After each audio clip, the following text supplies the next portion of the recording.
இடம் வலம் நேயர்களுக்கு வணக்கம். இன்றைய நமது சிறப்பு விருந்தினராக அரசியலாளர் KS ராதாகிருஷ்ணன் அவர்கள் நம்முடன் இருக்கிறார். வணக்கம் சார். வணக்கம். இப்ப ரொம்ப பரபரப்பா பேசிட்டு இருக்கிற ஒரு சர்ச்சையான ஒரு விஷயம் அப்படின்னா காமராஜர் அவர்களை பற்றி தான். பல்வேறு சர்ச்சைகள் தொடர்ச்சியா கடந்த இந்த 3 நாட்களாக அதிகரிச்சுட்டு வரதை நம்ம பார்க்க முடியுது.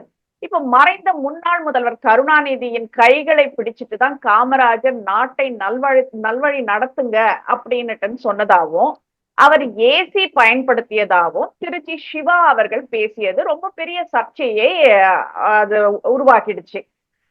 இதுல தொடர்ந்து வந்துட்டு காங்கிரஸ் தரப்புல இருந்து திருச்சி வேலுசாமியை தாண்டி வேற யாருமே பெரிய அளவுல கண்டிக்க முன் வரல அப்படின்றதுதான் சொல்லணும்.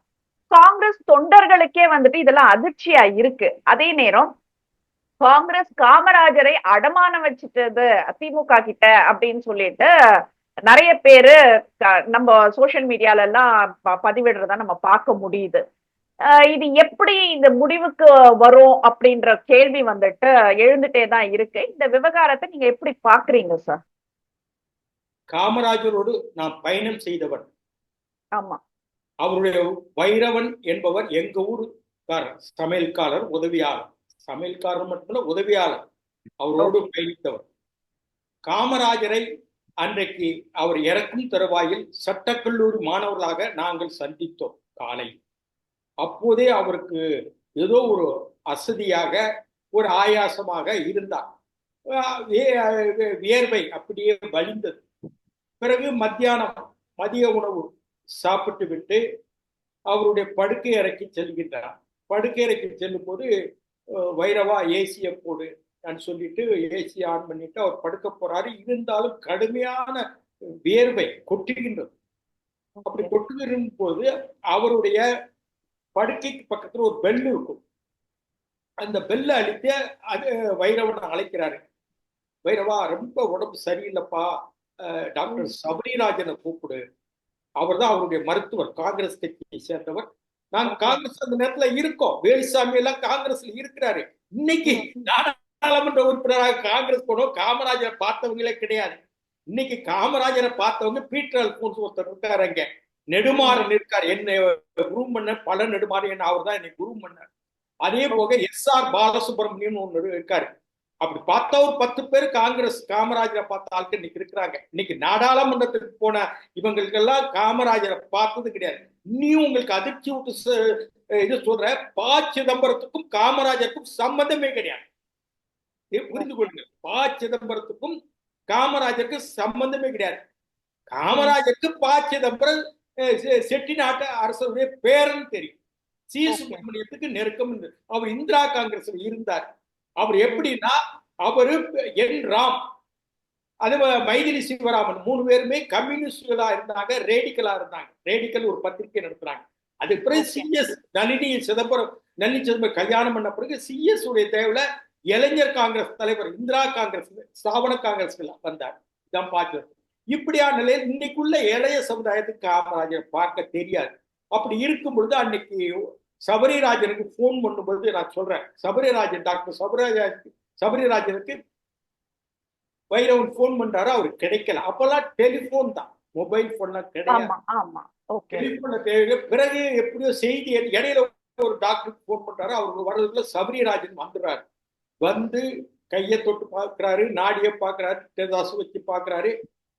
பெரியவர் போயிட்டார், தலைவர் போயிட்டார் என்று வெளியே வராரு. இதுதான் நடந்தது. அப்போ கலைஞர் அவர்கள், நான் கலைஞருடைய பயிற்சி, கலைஞர் அவர்கள் அங்க இல்லை. ஆனால் ஒரே ஒரு விஷயம், கலைஞருடைய திருமணத்துக்கு காமராஜர் போனது உண்டு. அதே மாதிரி கலைஞருடைய தாயார் இறந்ததுக்கு வீட்டுக்கு போனது உண்டு. தனிப்பட்ட வகையில் நட்பு பாராட்டி கலைஞர். அதே மாதிரி அந்த காலத்தில் எமர்ஜென்சி இந்திரா காந்தி அறிவித்த காலத்தில் கிட்டத்தட்ட எனக்கு தெரிந்தவரை 76 வரைக்கும் இங்க ஆட்சியில் இருந்தாங்க. ஜனவரி 31 வரைக்கும் ஆட்சியில் இருந்தாங்க. அந்த நேரத்துல ஜார்ஜ் பெர்னாண்டஸ் போன்ற தலைவர்கள்லாம் இங்க வந்து தங்கினாங்க. நான் லா காலேஜ் ஹாஸ்டல்லே ராம்விலாஸ் பாஸ்வான், எனக்கு நெருங்கிய நண்பர், ராம்விலாஸ் பாஸ்வான் வந்து தங்கினாரு. அதுக்கு அடுத்த நாள் இவர் லல்லு பிரசாத் யாதவ், நிதிஷ்குமார், இவங்கெல்லாம் வந்தாங்க. இவங்கெல்லாம் ஒரு இடத்துல பூந்தமல்லி ரோட்ல ஒரு லாட்ஜ்ல தங்க வச்சு சாப்பிடலாம். அப்படியான ஒரு சூழல் இங்க வந்து கைதிகள் இல்லை கலைஞர் ஆட்சியில். அப்போ பரவாயில்லையா நீ பண்ணிருக்க கலைஞரை பாராட்டிருக்கலாம். அது பாராட்டுறது வெளியே யாருக்கும் தெரியாது, யாரும் பார்க்கல. ஒரு அப்படியேதான் இருந்திருக்கலாம். இதுக்கு ஒரு காரணம் சொல்றேன். ஜெயபிரகாஷ் நாராயணன் சென்ட்ரல் ஸ்டேஷனுக்கு வர ரயில்ல எமர்ஜென்சி ஏற்றி போற ஜெயபிரகாஷ் நாராயணன் வர்றார். பெரியவர் காமராஜர் நெடுமாறனையும் திண்டிவன ராமூர்த்தியும் ஜேபி வர்றாரு, அவரை ரிசீவ் பண்ணிட்டு கூப்பிட்டுவாங்கன்னு சொல்றாரு. அப்போ இவங்க 2 பேரும் மட்டும் தான் போங்க, ரொம்ப யாரும் வேண்டாம், நீங்க மட்டும் போங்க. அப்போ அவங்க போகும்போது என்னாச்சுன்னா திமுகவுடைய மாவட்ட செயலாளராக இருந்த எல்லாம் வந்துட்டு பெரிய கூட்டம் போட்டு அப்படியே ஜேபிய கூப்பிட்டுட்டு தங்க வச்சு கலைஞரை விட்டு கூப்பிட்டு போனாங்க. பிறகு காமராஜர்கிட்ட ஜேபி போறார் அவரை கலைஞரை சந்திச்சுட்டு. அப்ப ஜேபி கிட்ட சொல்றாரு, நாங்க வந்து இங்க இருக்க திராவிட கட்சிகளுக்கு எதிராக நாங்க இருக்கிறோம், ஊழல்வாதிகளுங்கிறோம். நீங்க போய் கலைஞரை சந்திச்சா என்ன தப்பு இல்லையா, ஏன் சந்திச்சீங்கன்னு ஜேபி கிட்ட கேட்கிறேன். சாரி லீடர் காமராஜ்னு ரொம்ப கையை பிடித்து சாரி சொன்னதுலாம் உண்டு. இது யாரா பேசுறாங்களா? இது சொன்னது உண்மை. இப்ப அது சாட்சி நெடுமாறன் இருக்கார், அவர்கிட்ட கேட்கிறேன். இப்ப இதுதான் நடந்ததுடைய. திருச்சி சிவா அப்போ ஈவிஆர் காலேஜ்ல பிஏ படிச்சார், பிஏ ஏதோ படிச்சார். பிறகு அவரை ஏதோ மாணவர் திமுகன்னு அவரை ஏதோ தீவிரமா இருக்காரு கைது பண்ணி மிஸ்ஸாவில போட்டாங்க. அதெல்லாம் எனக்கு அதுல மறுக்கல. ஆனா காமராஜருக்கும் திருச்சி சிவாவுக்கும் எந்த சம்பந்தம் இல்லை. நாங்களாம் காமராஜர்கிட்ட கோவில்பட்டி தம்பின்னு கூப்பிடுவார். அப்படி கூப்பிடு நெருக்கமா இருந்தாலும் ஒரு 10 பேர் தான் இருக்கிறாங்க காமராஜர் நெருக்கிறாங்க. அதே மாதிரி சட்டமன்ற உறுப்பினர், காங்கிரஸ் சட்டமன்ற உறுப்பினர்களோ அது நாடாளுமன்ற உறுப்பினர்களோ, அதே மாதிரி செல்வ பெருந்தகைன்னு ஒருத்தர் இருக்காரு, அவருக்கும் காமராஜர் சம்பந்தம் இல்லை. தமிழ்நாடு காங்கிரஸ் கமிட்டி ஆபீஸ்லங்க திருவிக்கா தான் முதல் தமிழ்நாடு காங்கிரஸ் தலைவர். அவர் போட்டோ இருக்கு, கக்கன் போட்டோ இருக்கு, காமராஜர் போட்டோ இருக்கு. அந்த வரிசையில செல்வ பெருந்தகை போட்டோ நாளைக்கு வரப்போகுது. இதுதான் இன்றைக்குள்ள காங்கிரஸ். என்ன சொல்ல, விதியே விதியே தமிழ் சாதியன்னு பாரதி சொன்ன கதை தலையில் அடிச்சுக்க வேண்டியது தான் நிலைமை காங்கிரஸ் நிலைமை. என்னைக்கு காங்கிரஸ்ல இருந்து நெடுமாறன 80 வளர்க்குனாங்களோ பல நெடுமாறன, அன்னைக்கே காங்கிரஸ் விழுந்தது. இது நான் சொல்ல, பிஹெச் பாண்டியன் சொன்னார், பேரவைத் தலைவர் பிஹெச் பாண்டியன் சொன்னார், நான் சொல்ல. நல்ல இந்திரா காந்தி மைடியர் சன்னு சொன்ன வெளிச்சவர். அவரை புறந்தள்ளாங்க அன்னைக்கு மூப்பனார் நெடுமாறன் ஃபைட்ல. ஆனா டெல்லியில இந்திரா காந்தி அவரை நீக்கிறது தப்புன்னு சொன்னாங்க, அது நல்லது இல்லைன்னாங்க. அன்னைக்கு பிரணாப் முகர்ஜியும் வசந்தசாத்தையும் ஏஆர் அண்டுலையும் அவரை நீக்கிறதுக்கு மும்முரமா இருந்தாங்க. இப்படிதான் காங்கிரஸ் வந்து பட்டுப்போச்சு. காங்கிரஸ்க்கு என்ன வரலாறு இருக்கு? பட்டாபி சீதாராமையாத காங்கிரஸ் வரலாறு எழுதியிருக்காரு. யாராவது இன்னைக்கு எம்பிஸ் படிச்சிருக்காங்க அந்த புத்தகத்தை? இல்ல காங்கிரஸ்காரன் படிச்சிருக்காங்களா? நான் 72ல இருந்து காங்கிரஸ்ல இருந்தவன், ஸ்தாபன காங்கிரஸ், மாணவ காங்கிரஸ். அது மாதிரி சிபி ராதாகிருஷ்ணன் இருக்கா இல்லையா, மகாராஷ்டிரா கவர்னர், அவரு காங்கிரஸ் தான் இருந்தவர். கோவை மாவட்ட மாணவர் காங்கிரஸ் துணை செயலாளர். பொன் ராதாகிருஷ்ணன் காங்கிரஸ்ல இருந்த இந்து முன்னணிக்கு போய் ராமகோபாலோட சேர்ந்தாரு. இவங்கெல்லாம் பழைய ஆட்கள், காங்கிரஸ்ல இருந்தாலும் நாங்க சட்டமன்ற படிப்பு. இப்படியாக காங்கிரஸ் இருந்த காங்கிரஸ் எங்க மங்கி போச்சு. அப்படி இருக்கும்போது இவங்க யார் பேசுவாங்க? காமராஜர் பற்றி பேசும்போது இவங்களுக்கு என்ன வந்துச்சுங்க, ஒரு எம்எல்ஏ ஆகணும், எம்பி ஆகணும், ஆளுங்கட்சி கைவெல்லாம் இருக்கணும்னு நினைக்கிறேன். அதான் இன்னைக்கு காங்கிரஸ் உடைய ஆட்களாங்க. காங்கிரஸ் சித்தாந்தம் போயிடுச்சு, காங்கிரஸ் கோட்பாடு போச்சு. என்னைக்கு நெடுமாற காங்கிரஸ் விளக்குனீங்களோ, காமராஜருடைய ரைட் அண்ட் லெப்டா இருந்தவரை விளக்குனீங்களோ, அன்னைக்கே காங்கிரஸ் பட்டு போச்சு. Okay okay sir. பட் அப்ப ஏசி இருந்ததுன்றத சொல்றீங்க. ஏசி காமராஜர் போட்ட ஏசி இல்ல. காமராஜருக்கு எல்லா உதவிகளும் செய்தது அன்றைக்கு டிவிஎஸ் காரர்கள். டிவிஎஸ் காரர்கள் எந்த ஆதாயத்தை பார்த்து செய்ய மாட்டாங்க. அவர் ஆளுங்கட்சியா இருக்கும்போது காமராஜர் செய்வாங்க, எதிர்கட்சியா 67 தோத்த பிறகு செய்வாங்க. மதுரைக்கு போனா டிவிஎஸ் கெஸ்ட் ஹவுஸ் தான் கொடுப்பாங்க. இந்த திருமலைப்பள்ளி ரோடு வந்து சொந்த வீடு கிடையாது, வாடகை கொடுத்தாங்க. ஒரு கட்டத்துல சொந்த அந்த ஓனர் வந்து அந்த வீட்டின் சொந்தக்காரர் வந்து காலி பண்ண கூட சொல்லிட்டாரு. காமராஜர் பேர்ல அந்த வீடு வாங்குவோம்னு சொல்ல, வாங்காதங்க, வாடகை மட்டும் கொடுப்போம், எனக்கு என்ன பிள்ளையா குட்டியா, நான் நாளைக்கு போயிட்டா எனக்கு இந்த வீடு இருக்கு. பிறகு என்னன்னா அந்த வீடை அரசுடைமை ஆக்கி நினைவு சின்னமாக்குனாங்க. அவ்வளவுதான் ஒழிய அந்த வீடு வந்து டிவிஎஸ் காரங்க பராமரிச்சுட்டு வந்தாங்க, ஏசியா அவங்க போட்டு கொடுத்தாங்க. 1986ஆம் ஆண்டு ஒரு திருமண நிகழ்வுல பேசி இருக்காரு மறைந்த முன்னாள் முதல்வர் கருணாநிதி அவர்கள். காமராஜரின் உடல்நிலை மற்றும் அந்த வெப்பம் அவருக்கு வந்துட்டு ஒத்துக்கல, அலர்ஜி ஆகும். அந்த வெப்ப சூழலை வந்துட்டு கருத்தில் வச்சுட்டு தான் வந்துட்டு என்னதான் அவர் திமுகவை விமர்சிச்சாலும் அவருக்கு அந்த ஏசி வசதி எல்லாம் செஞ்சு கொடுத்ததா உத்தரவிட்டதா பேசியிருந்தாரு. ஆனா காமராஜர் அவர்களின் உறவுகள் அதை மறுக்கிறாங்க. இப்ப நீங்களும் வந்துட்டு இல்லைன்னு சொல்றீங்க. இப்ப எம்ஜிஆர் மறைஞ்சிட்டாரு. ஒருவேளை அவர் திரும்பி வந்தாலும் அவரிடமே ஆட்சியை ஒப்படைக்கிறேன்னுட்டுன்னு சொன்னவர் தான் கருணாநிதி அவர்கள். கருணாநிதி அவர்களின் பேச்சில் இந்த நம்பகத்தன்மை இல்லைங்கிற விமர்சனங்களும் அதிகரிச்சுட்டு இருக்கு. உண்மை என்ன சார்? எங்க காமராஜர் வந்துங்க எங்க ஊர்ல கோவில்பட்டியில இறங்குவார். திருநெல்வேலி போகணும்னாலும் நாகர்கோவில் போகணும்னா, தூத்துக்குடி போகணும்னா, தென்காசி போன எங்க ஊர்ல இறங்குவார். காமராஜர் இறங்குனா எல்லா அரசு விருந்தினர் மாளிகையில ஏசி போட்டுருவன்னு உத்தரவிட்ட அன்னு கலைஞர் சொன்னார் இல்லையா? Kovilpatti main centre. ஓகே. அங்க இறங்குவாரு, அங்க குளிப்பார். நானே எடுத்திருக்கேன். அந்த ஓடு போட்ட கட்டடம் அங்க ஏசியே பட்டல. ஜெயலலிதா 91 ஆட்சியில ஜெயலலிதா கோவில்பட்டிக்கு வரும்போது ஏசியே போட்டாங்க. அதே மாதிரி விருதுநகர் கெஸ்ட் ஹவுஸ் இப்போ புதுசா கட்டிருக்காங்க. சொந்த ஊர் விருதுநகர், சொந்த ஊர். அங்கேயும் ஏசி போடல. இப்பதான் புதுசா அந்த கெஸ்ட் ஹவுஸ காமராஜர் மறைஞ்ச பிறகுதான் அது கட்டினாங்க. அங்க ஒரு பழைய இது இருந்தது கெஸ்ட் ஹவுஸ். அது சிவகாசிக்கு போவாரு. அது முசாபர் பங்களான்னு ஓடு போட்ட செட்டு தான். அங்கேயும் ஏசி படல. இதெல்லாம் காமராஜர் ராஜபாளையம், கோவில்பட்டி, சிவகாசி, விருதுநகர், அருப்புக்கோட்டைக்கு அடிக்கடி போவார். அப்படி போயிருந்தா கலைஞர் உத்தரவு பிரகாரம் பார்த்தா அன்னைக்கு ஏசி போட்டிருப்பாங்க இல்லையா? ஏசி போடல. அன்னைக்கு ஏசி எங்க இருந்ததுன்னா சர்க்கியூட் ஹவுஸ் சொல்லப்பட்ட திருநெல்வேலி மாவட்ட ஆட்சித்தலைவர் இருந்து அங்க இருந்தது. அது மாதிரி கன்னியாகுமரியில இருந்தது, கோயம்புத்தூர்ல இருந்தது, திருச்சியில இருந்தது, தஞ்சாவூர்ல இருந்தது, அது மாதிரி சேலத்துல இருந்தது, வேலூர்ல இருந்தது, இப்படியான ஈரோடுல இருந்தது. இந்த மாதிரி ஒரு கெஸ்ட் ஹவுஸ்ல தான் ஏசி பொதுவாகவே போட்டு வச்சிருந்தாங்க காமராஜர். இது உண்மை. இது கலைஞரோட நான் பயணித்தாலும் தவறான கூற்று, தவறான செய்தி.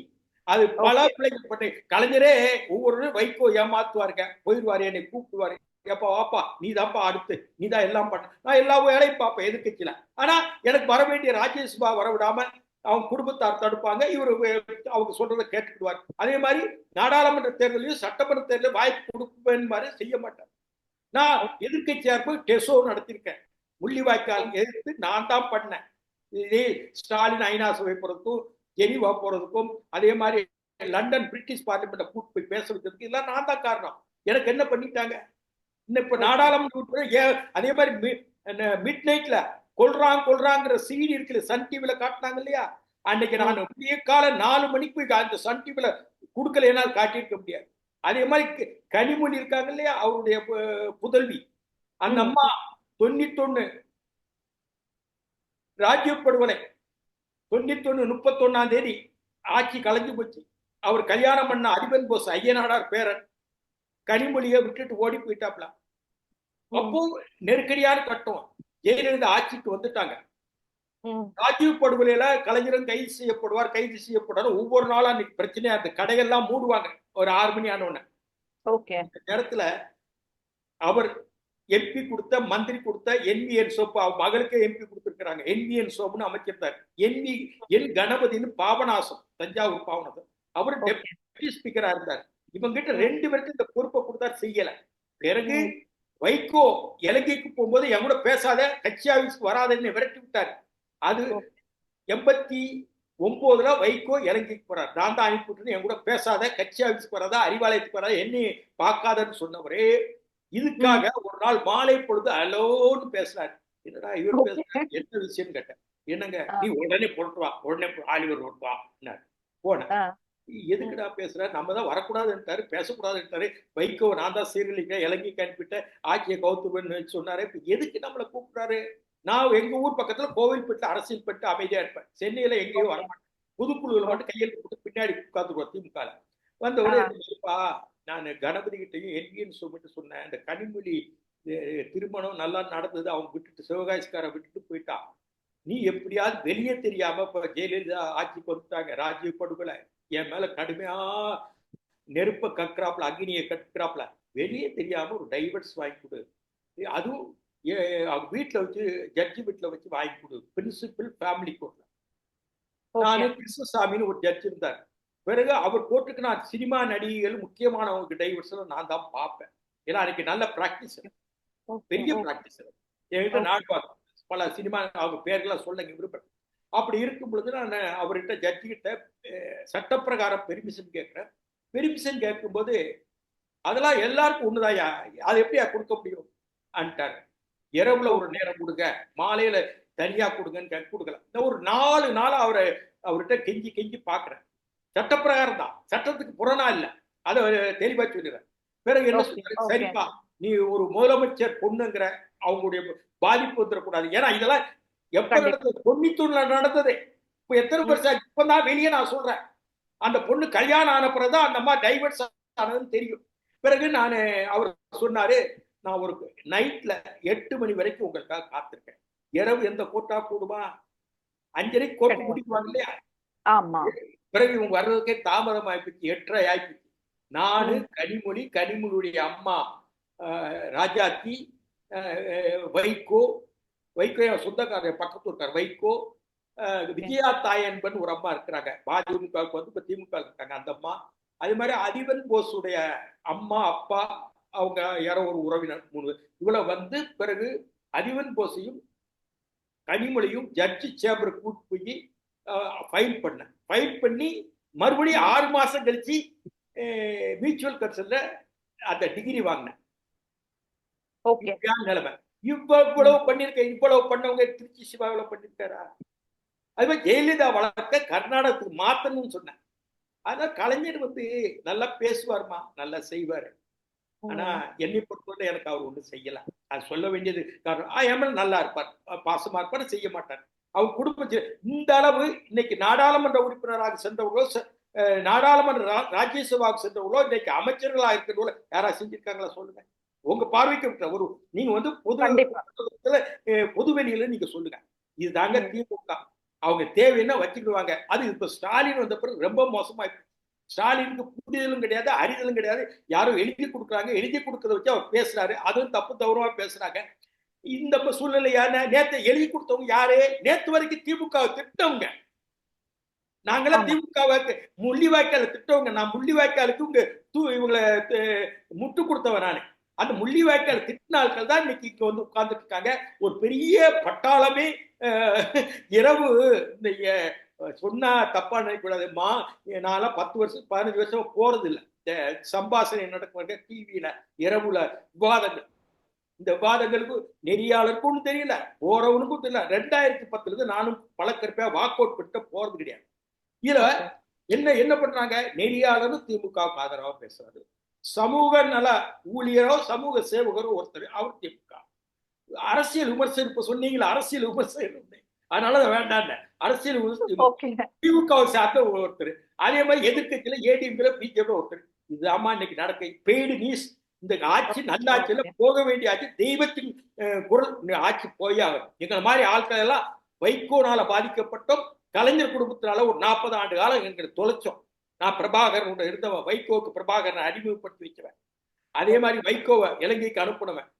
அதே மாதிரி ஜெயலலிதா கிட்ட பிரபாகரன், அப்ப சசிகலா இல்லாத போது ஜெயலலிதா நான் தான் கூட்டு போனேன். எம்ஜிஆர்ட்ட போகும்போது நான் தான் கூட போனேன். இவ்வளவு எனக்கு தமிழ்நாட்டு வரலாற்றுல இடம் இருக்குது. ஆனா நான் என்னையால தகுதியே தடைன்னு விட மாட்டாங்க. அதான் திமுக. அவங்க சொல்ற வச்சு சொன்னதே செய்வோம்னு சொல்லுவாங்க, சொன்னதை செய்ய மாட்டாங்க, சொல்லாததையும் செய்யும். சொல்லாததையும் செய்யலதாக்க பரவாயில்ல சார், பரவாயில்ல, சொன்னதையும் செய்ய மாட்டாங்கல்ல. அவங்க சொன்ன சொல்லாததையும் செய்வோம் அண்ணார்ல, என்ன சொல்லாத செஞ்சுட்டீங்க. கண்டிப்பா சார். இப்போ நீங்க வந்து தமிழ்நாட்டோட அந்த அரசியல் போக்கெல்லாம் ரொம்ப கவனிச்சிருக்கீங்க. இப்போ இல்ல, ஆரம்ப காலம் முதல் வந்துட்டு நீங்க எப்போ அரசியல்ல உங்களுக்கு அந்த ஆர்வம் வந்ததோ அன்னில இருந்து இன்ன வரைக்கும் உங்களுக்கு பிங்கர் டிப்ஸ்ல இருக்கு எல்லா விஷயங்களும். இப்போ ஒரு பக்கம் திமுக கூட்டணி வந்துட்டு 200 தொகுதிகளை வெல்லும்னு முதல்வர் ஸ்டாலின் பேசிட்டு இருக்காரு. இன்னொரு பக்கம் வந்துட்டு திமுக ஆட்சியின் அவலங்களை மக்கள் கிட்ட எடுத்துரைச்சிட்டு எடப்பாடி பழனிசாமி அவர்கள் பேசிட்டு இருக்காரு. இதுல விஜயும் திமுக அரசுக்கு எதிராக ஒரு போராட்டம் நடத்தி தனது கண்டனத்தை பதிவு பண்ணிருக்காரு. இப்ப சீமானும் தனித்து களம் காண இருப்பதா பல மாநாடுகள்ல நடத்திட்டு இருக்காரு. இப்ப கிட்டத்தட்ட 4 முனை போட்டியா இருக்கும் சூழல்ல திமுகவை வீழ்த்தக்கூடிய கூட்டணி உருவாயிடுச்சுன்னு நினைக்கிறீங்களா? உருவாயிடுச்சு. திமுக வீழ்த்தப்பட வேண்டிய சூழல்ல வீழ்த்தப்பட வேண்டியது ஓகே சார், அதுக்கான இப்ப நேரம் உருவாயிடுச்சுன்னு நினைக்கிறீங்களா? நிச்சயமாக நான் சொல்கிறேன், என்னுடைய கணக்கை பாருங்கள். இப்ப திமுக மக்கள் மத்தியில மக்கள் விரோத அரசாக தென்பட்டு விட்டது. ஓட்டுக்கு காசு கொடுத்து எப்படியாவது ஜெயிச்சிடலான்னு திமுக படாத பாடுபடுறாங்க. இப்ப இந்த என்ன ஓரணியா ஈரணியா ஏதோ ஒண்ணு நடத்துறாங்க. ஓரணி தான் சார். ஓரணியில எல்லாம் போக்கஸா செய்யறாங்க. இவர் முதலமைச்சரை ஏமாத்துறாங்க, இவரோட அமைச்சர்களை ஏமாத்துறாங்க. நான் அவரோட பயணிச்சவன், யாரோட ஸ்டாலின், சாதாரண ஸ்டாலின், லண்டனுக்கு கிண்டனுக்குலாம் பயணிச்சவன். ஸ்டாலின் போக்க எனக்கு தெரியும். இப்போ நேற்று ஏடிஎம்கேல வந்தவங்களாம் இன்னைக்கு அங்க அதிகாரம் பண்றாங்க. KKSSR ராமச்சந்திரன், அதே மாதிரி ஏவா வேலு, செந்தில் பாலாஜி, இந்த ரகுபதி ஸ்போக்ஸ் பர்சனே உங்களுக்கு இல்லையா? நேரு இல்லையா? துரைமுருகன் இல்லையா? ஏன் ரகுபதி இது பேசுறாரு ஸ்போக்ஸ் பர்சன் மாதிரி? இவர் எப்படி ஜெயலலிதாட்ட வந்தாரு? ஆரம் வீரப்பனும் திருநாவுக்கரசும் புதுக்கோட்டை மாவட்டத்துல ஜெயலலிதாவுக்கு விரோதமாக இருக்காங்கன்னு ஒரு வக்கீல கூட்டத்து போட்டாங்க. ஒரு மந்திரி ஆனார். அவ்வளவுதான் ரகுபதியுடைய தகுதியும் தரும். அவர் திமுக ஸ்போக்ஸ் பர்சன் மாதிரி பேசிட்டு இருக்காரு. அந்த நிலைக்கு திமுக தள்ளப்பட்டுச்சுப்பா. மக்கள் விரோத போக்கு. இரண்டாவது, இவங்க சொன்னது செய்யல. தேர்தல் அறிக்கையில நாங்க 90% 90 விழுக்காடு நிறைவேற்றி விட்டோம்னு சொல்றாங்க இல்லையா? நான் சொல்றேன், இன்னென்ன விஷயங்களை உறுதிமொழிகள் கொடுத்தோம் தேர்தல் அறிக்கையில. அது எதிர்பக்கத்துல இன்னென்ன விஷயங்கள் செஞ்சிருக்கிறோம், அது நடந்துட்டு இருக்கு, முடிச்சாச்சு அன்னு ஒரு ஸ்டேட்டஸ் ரிப்போர்ட்டோட வெள்ளை அறிக்கை கொடுக்க அது தைரியம் இருக்கா? இவங்க என்ன சொன்னாங்க? மதுவிலக்கு தேர்தல் அறிக்கையில சொல்லலே. நாங்க இவங்க தங்கச்சி இருக்காங்களே, அந்த அம்மா சாத்தாங்குளத்துல அண்ணனும் தம்பி பாவக்கூத்து மாதிரி டான்ஸ் ஆடினாங்க இல்லையா? அப்போ 25 கஸ்டோடியல் மரணத்துக்கு இப்போ வாயே பேச மாட்டாங்க. இந்த கனிமொழி இப்ப இந்த 2 பேரும் சொன்னாங்க, ஆட்சிக்கு வந்த உடனே முதல் கையெழுத்து மதுவிலக்கு தான். அந்த அறிக்கையை கலைஞர் விட்டார். அந்த அறிக்கையை நானும் சண்முகன் தான் தயாரித்தோம். அன்னைக்கு நான் திமுக இருக்கேன். சசி பெருமாள்ங்கிறவரு அந்த டவர்ல ஏறிட்டார். என்ன டவர்ல? அந்த மொபைல் போன் டவர்ல ஏறி பண்ணிட்டார். அப்போ அந்த நேரத்தில் இறந்தும் போய்விட்டார். அந்த நேரத்தில் கலைஞருடைய அறிக்கை, அவருக்கு இரங்கல் அறிக்கை சொல்லிட்டு, எங்களுடைய முதல் கையெழுத்து மதுவிலக்காக திமுக ஆட்சி அமைந்தால் கலைஞர் கையெழுத்து. இவர் கூட இல்ல, கலைஞர் இறந்துட்டார். அது போக பழைய பென்ஷன் திட்டம் கொண்டு வந்தாங்களா? இல்ல. இந்த எலக்ட்ரிசிட்டி மந்த்லி ஒன்ஸ் ரீடிங் நாங்கள மாதம் மின்சார கட்டணம் ரீடிங் நடத்தல. அதே மாதிரி உங்களுக்கு தெரியும், அந்த ஆசிரியர்களை நிரந்தரம் பண்ணி அவங்களுக்கான உரிய சம்பளங்களை கொடுப்போம், ஊதியங்களை கொடுப்போம். இந்த இவர் டாக்டர்கள் ஸ்ட்ரைக் நடந்தது, இவரே போய் பேசினார். நினைவு இருக்கா? டாக்டர்கள் ஸ்ட்ரைக் ஒண்ணும் ஈழத்தமிழர் பிரச்சனைக்கு டெசோ தீர்மானங்களை நான் தான் வடிச்சேன். இவரை ஒரு அழைச்சிட்டு போய் பிரிட்டிஷ் பார்லிமெண்ட்ல பேசுறேன். அந்த ஈழத்தமிழர் பிரச்சனை போய் ஏதாவது பேசுறாரா? அது மட்டும் விலைவாசியை கட்டுப்படுத்துவோம்னு சொன்னாரு. பால் விலை ஏறி போச்சு, அத்தியாவசிய பொருள் விலை ஏறி போச்சு, முத்திரைத்தாள் பேப்பர் ஏறி போச்சு, அது வீட்டு வரி ஏறி போச்சு, சொத்து வரி ஏறி போச்சு. என்ன இவங்க செஞ்சிருக்காங்க? சொன்னது செய்வோம். என்ன செஞ்சிருக்காங்க? 90% செஞ்சிட்டோம், சொன்னதை செஞ்சிட்டோம். சொன்னதை நீங்க வெள்ளை அறிக்கை கொடுங்க. ஏன் அதுக்கு தயாரில்லை? நீங்க எதுவுமே செய்யல. நல்லா சம்பாதிச்சாங்க, மதுவுல நல்லா சம்பாதிச்சாங்க, மணல்ல நல்லா சம்பாதிச்சாங்க. எல்லாம் வெளியே வந்துருச்சு வெளி உலகத்திற்கு. இதுதான் கமிஷன் ஒமிஷன். அவங்க எது செய்யணுமோ செய்யக்கூடாதெல்லாம் அவங்க ஒரு குடும்பம் தன்னுடைய மகனை கொண்டு துணை முதலமைச்சர் ஆக்கினார். கலைஞர் கூட நான் எவ்வளவுதான் பண்பு இருந்தாலும் அவருக்கு ஒரு அரசியல் தெரியும். காமராஜ் விஷயத்துல தப்பு பொய் சொல்லிட்டாருங்க. கலைஞர் இதே ஸ்டாலினை ஒரு வாய்ப்பு கொடுத்தார். 1000 விளக்குல KA கிருஷ்ணசாமிக்கு எதிர்த்து போட்டி போட வாய்ப்பு கொடுத்தாரு. 84 தோத்துட்டாரு எம்ஜிஆர் காலத்துல. பிறகு 89 வாய்ப்பு கொடுக்கிறாரு, ஜெயிக்கிறார். பிறகு 90 அப்போ ஒண்ணுமே அமைச்சராக்கல, எதுவும் ஆக்கல. 96 ஜெயிக்கிறார். ஜெயிக்கும் போது மேயர் ஆக்குறார். அதற்கு பிறகு உங்களுக்கு தெரியும் 2016 பாமக காங்கிரஸ் ஆதரவுல ஆட்சி அமைக்கிறாங்க. அப்போ உள்ளாட்சித்துறை அமைச்சராகிறாரு. ஆட்சியின் கடைசி கட்டத்துல 2009 8லயோ இவர் துணை 9 10 துணை முதல்வராக. இந்த ஸ்டாலின் இளைஞரணி செயலாளராக 83ல போடுறாங்க, 83 84. மதுரை ஜான்சி ராணி திடல்ல இளைஞரணிய துவக்குறாங்க. அப்படிதான் இளைஞர் உள்ள வரார். உள்ள வந்து இன்னைக்கு அவர் முதலமைச்சர் ஆகிறதுக்கு எத்தனை ஆண்டு காலம் ஆயிருக்கு. கண்டிப்பா சார். ஆமா, அதே மாதிரி ஒரு மகன் உதயநிதி ஸ்டாலின் 2019ல நாடாளுமன்ற தேர்தலில் பிரச்சாரம் பண்ண அப்ப கலைஞர் இறந்துட்டார். கலைஞர் இருந்தா விட்டுருக்க மாட்டார், இறந்துட்டார். அப்போ வந்த உடனே உதயநிதியால தான் 2019 நாடாளுமன்ற தேர்தல் ஜெயிச்சோம்னு சொல்லி அனைத்து மாவட்ட செயலாளரும் தீர்மானம் போட்டு உடனே இளைஞரணி செயலாளர் இளைஞரணி செயலாளர் ஆக்கணும்னா 2021 தேர்தலில் டிக்கெட் கொடுக்காங்க சேப்பாக்கில். சரி, அது சரிதான். சரி, இளைஞரணி கொடுத்துட்டீங்க, இவ்வளவு விரைவாக கொண்டு வந்தாங்க. பிறகு கொஞ்ச காலம் கட்டு உடனே மந்திரி ஆக்கினாங்க. நான் ஒரு சில ஆட்கள் அமைச்சர் அம்ம, ஒரு சில ஆட்கள் மந்திரின்னு தான் அம்ம. மந்திரி எந்திரின்னு இருக்கு இல்லையா, மண்டையில மைண்ட் அறிவு இருந்தா அமைச்சர், மண்டையில இது இல்லைன்னா மந்திரி தான். அப்படிதான் நான் கூப்பிடுவேன் என்னுடைய சொல்லாடம். என்னாச்சு, பிறகு துணை முதல்வராக்கினாங்க. வீட்டினுடைய கிச்சன் கேபினுடைய அட்வைஸ் பிரகாரம் ஸ்டாலின் நடக்கிறாருன்னா இவர் ஸ்டாலினுடைய புதல்வரா இல்லை வேற யாராவது ஒரு மருமகனாகி அவர் முதல்வராக வந்தவரா? ஏன் இதெல்லாம் கண்ட்ரோல் பண்ண முடியல? ஒரு ஒரு மாநில அமைச்சர், அது ஏடிஎம் வந்த அமைச்சரா, அந்த அமைச்சர் 24 மணி நேரம் அவருடைய துணைவியார் கோவிலுக்கு போறதே ஒரு வைகோ சொன்னார் இல்லையா, மெய்காப்பாளர் ஸ்டாலினுக்கு மெய்காப்பாளர். அப்படி மெய்காப்பாளர் வேலை எதுக்குங்க பாக்குறாரு ஒரு அமைச்சர்? எடுத்த கான்ஸ்டிடியூஷன் ஓத் இருக்கு இல்லையா, கான்ஸ்டிடியூஷன் ஓத், அரசியல் சாசனத்தை நீங்க இன்சல்ட் பண்ணிட்டீங்க. இப்படியான அரசாங்கம் இருக்கிறது. இந்த அரசாங்கம் போக வேண்டும். எடப்பாடி என்பவர் ஒரு விவசாய வீட்டுக்காரர், கிராமத்திலிருந்து வந்தவர். போன தடவை தோத்து போயிட்டார். அப்படி இருந்தும் நெருங்கி அவர் வந்தார். உங்களுக்கு தெரியும், நெருங்கி அவர் வந்தார். அவர் தோல்வின்னு சொல்ல முடியாது.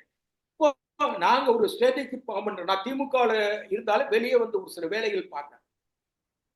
ஜெயலலிதாவுக்கு அன்னைக்கு அதிமுகவுக்கு 34% ஓட்டு இருந்ததுமா, 34%. நீங்க 34 வேண்டாம், எடப்பாடி பழனிசாமி 30 போடுங்க. அந்த ஆட்சியின் மேல 30 போடுங்க. கூடுற கூட்டம் எல்லாம் பாக்குறேன் 30%. அதே மாதிரி உங்களுக்கு வந்து பிஜேபி 12% வாக்கு போன நாடாளுமன்ற தேர்தல் வாங்கினாங்க. நான் 12 சொல்ல, 30 பிளஸ் 37 போடுங்க. 37. பாட்டாளி மக்கள் கட்சி இங்கதான் வராங்க. தேமுதிக வருதா வரலையான்னு எனக்கு தெரியாது. அவங்க வந்து விஜய் கூட போகலாம். அப்படி வரும்போது 37 பாட்டாளிக்கு 2 போடுங்க, 2%. 38 39, 38 39.